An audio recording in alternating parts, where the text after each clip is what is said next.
में दूध लेकर गांव के हर घर में घूम रहे थे और घूम घूम कर कह रहे थे कि मेरे लिए खीर बना दो। उस बालक की बात सुनकर सभी लोग उन्हें आश्चर्य से देख रहे थे और उनकी हंसी उड़ा रहे थे। सब लोगों ने कहा, इतने से दूध चावल से भी कभी खीर बनती है? लोगों का उत्तर सुनकर बालक आगे की ओर चला गया। इस प्रकार चलते चलते बालक अंत में एक बूढ़ी माँ के पास पहुंचा।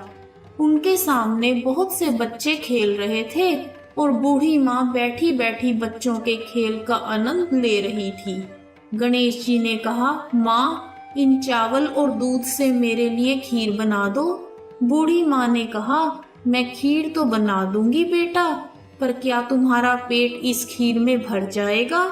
बालक बोला, हाँ माँ, मेरा पेट भर जाएगा, बल्कि मेरा ही नहीं, यहाँ उपस्थित सभी लोगों का पेट भर जाएगा। बुढ़िया माँ को उस बालक पर बहुत प्यार आया और उसने कहा, चल बेटा, मेरे साथ चल, मैं तुझे खीर बनाकर खिलाऊंगी।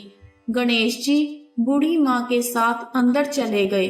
बूढ़ी माँ ने उनसे चावल और दूध ले लिए और एक छोटी सी भगोनी लेकर उसमें दूध और चावल को डालने लगी। लड़के ने कहा, माँ, इतनी छोटी सी भगोनी से क्या होगा? आप कोई बड़ा सा बर्तन लेकर आओ, उसमें खीर बनाना। फिर बुढ़िया माँ एक बड़ा बर्तन लेकर आई और उसमें दूध और चावल डाल दिए और चूल्हे पर खीर बनने के लिए रख दी। दूध में ऐसा उफान आया कि बर्तन छोटा पड़ने लगा। बुढ़िया माँ को बहुत आश्चर्य हुआ, उसे कुछ भी समझ नहीं आ रहा था।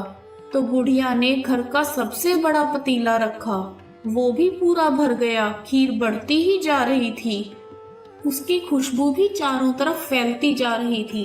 खीर की मीठी मीठी खुशबू के कारण अम्मा की बहू के मुंह में पानी आ गया और उसकी खीर खाने की तीव्र इच्छा होने लगी।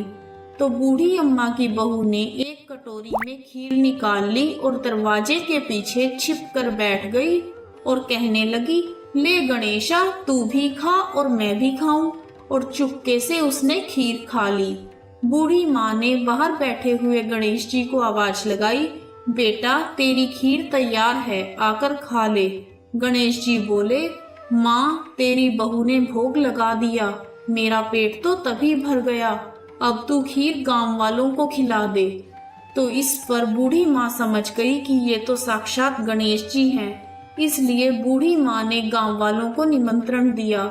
सब लोग उन पर हंसने लगे। सबने कहा, माँ, तेरे पास खुद खाने के लिए तो कुछ है नहीं और तू पूरे गांव को कैसे खिलाएगी? फिर भी वो सभी आ गए तो बूढ़ी माँ ने सबको पेट भर खीर खिलाई। ऐसी स्वादिष्ट खीर उन्होंने आज तक नहीं खाई थी। सभी ने तृप्त होकर खीर खाई, लेकिन फिर भी खीर खत्म नहीं हुई। बूढ़ी माँ का भंडारा भरा ही रहा। हे गणेश जी महाराज, जैसे खीर का भगोना भरा रहा